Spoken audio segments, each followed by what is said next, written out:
Picture चालू करो बे। सुधांशु त्रिवेदी, विपक्ष लामबंद है, लेकिन संविधान और आपातकाल की इस जंग में सदन चलाना तो सरकार का भी काम है, शासन का भी काम है।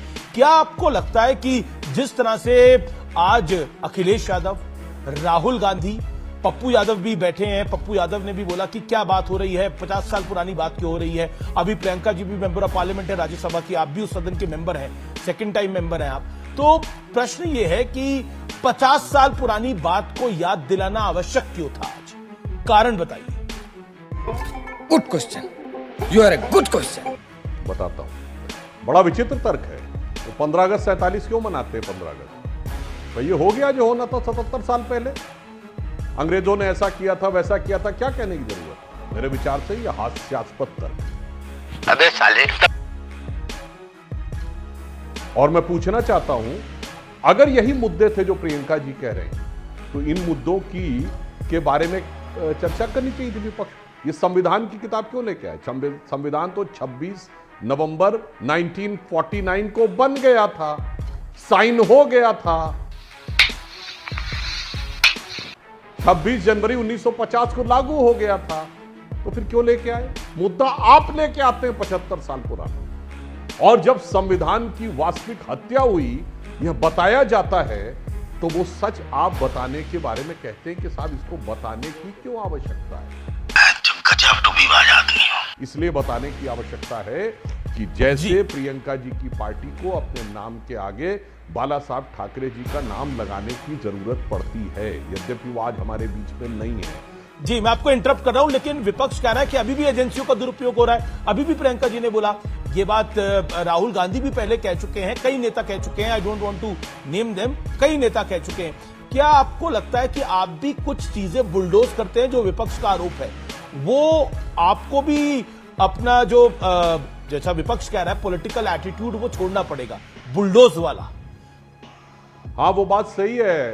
ये जो प्रियंका जी ने कहा, तो इनकी पार्टी की जब सरकार थी तो बुलडोजर चला था कंगना रनावत के उसके ऊपर, और फिर इनकी पार्टी के मुखपत्र सामना में लिखा था उखाड़ दिया।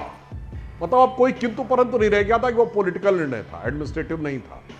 फिर इसीलिए कोर्ट में फटकार पड़ी थी कि आपने कहा एडमिनिस्ट्रेटिव डिसीजन, पर सामना में लिखा था उखाड़ दिया। रुक, तेरे को बताते तेरी माँ की मर्यादा रखिए। प्रियंका चतुर्वेदी, आपका रिस्पांस जरूरी है, और प्रश्न ये है कि क्या आपको लगता है कि कुछ चीजें जिन चीजों की बात डॉक्टर सुधांशु त्रिवेदी ने बोली वो भी वैलिड है, क्योंकि विपक्ष बार बार ये मुद्दा उठा रहा है कि लोकतंत्र खतरे में है। तो बीजेपी अपनी तरफ से अब याद दिला रही है कि लोकतंत्र कब खतरे में आया था।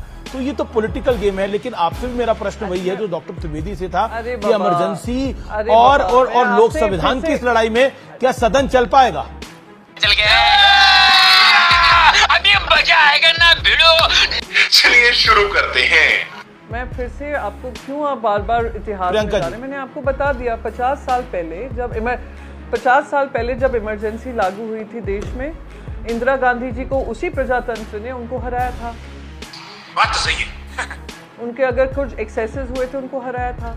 फिर उसी संविधान ने हमें मौका दिया कि उसको मॉडिफाई करें, जैसे इस तरीके का दुरुपयोग ना हो। किया था या नहीं किया था?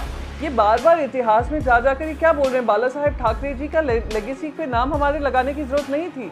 हम जो काम करते हैं, उद्धव बाला साहेब ठाकरे जी का काम जो है वो उनकी लेगेसी दर्शाता है। ये जो आप लोग ने कृत्य किया, आपने संविधान को दरकिनार कर प्रजातंत्र का गला घोटकर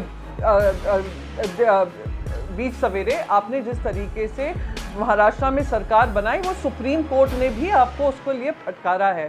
थोड़ी सही पकड़े हैं। आप मर्यादा रखिए। फटकारे की याद आती है। अच्छा, अब आया कंगना रनावत जी के घर के बारे में। आप लोगों को ये दिक्कत होती है जब अमीरों के अवैध काम जो होते हैं, अमीरों के घर तोड़ दिए जाते हैं। घर नहीं, ऑफिस तोड़ा गया था और उनका कंपाउंड वॉल तोड़ा गया था, जो उनको 3-4 नोटिसेस मिल चुके थे, तब टूटा गया था। जो गरीबों के घर आपको टूटे, बनारस हो या अयोध्या हो, वो आपको नहीं दिखा। शर्म है? कुछ शर्म आया है? नहीं। तभी तो आज नरेंद्र मोदी जी की हालत जी, ये है जी, कि जी। 1.5 लाख के मार्जिन से ही जीत पाए हैं बनारस में, और अयोध्या हार गए हैं, और आने वाले समय में असेंबली चुनाव में भी आपको समझ में आ जाएगा। रही बात आपातकाल की, आज पूरा का पूरा जो सत्ता पक्ष था वो कौन सी पिक्चर प्रमोट कर रहा था? 6 सितंबर को वही इनकी जिनके बारे में ये चर्चा कर रहे हैं उनकी पिक्चर आने वाली है, वो खुद उसका प्रमोशन कर रही हैं। तो आज जो उनको पार्लियामेंट से ज्यादा बड़ी जगह क्या मिलती कि पार्लियामेंट में ये सारे सांसद भारतीय जनता पार्टी के, उनका अलायंस आज जाकर उस पिक्चर का प्रमोशन कर रहा था। क्या बात है सर, क्या बात है सर, क्या बात, ये बात है। पर जनता ने सबक सिखाया है, जनता ने सबक सीखा है, सरकारों ने सबक सीखा जी, है। जी, जी, और ये जी, बात कर, और लेकिन फिर लास्ट क्योंकि- कंपैरिजन जो कर रहे थे जी, क्योंकि- इंडिपेंडेंस डे से और रिपब्लिक डे से, आपको इस पे कुछ तो शर्मनाक महसूस होना जी। चाहिए कि 200 साल की लड़ाई लड़कर हमने ब्रिटिशर्स से हमने लड़ाई लड़ी और उनको धक्के मारकर निकाला, और उसको हम सेलिब्रेट करते हैं। रिपब्लिक डे को हम सेलिब्रेट करते हैं कि हमने एक कॉन्स्टिट्यूशन दिया जो फॉरवर्ड थिंकिंग कॉन्स्टिट्यूशन था, सेलिब्रेशन होता है। ये रिमाइंडर ऑफ जो आप करने की कोशिश कर रहे हैं इमरजेंसी डेज, उसका निवारण 50 साल पहले हो चुका है, प्रजातंत्र ने ही किया है और देश के संविधान ने ही किया है। यही अंतर है आप में और हम में। लवणेन भोज्यम, ये शर्म नहीं आता है? ये 13 वजह से मेरा आत्महत्या करने का टाइम आ गया है।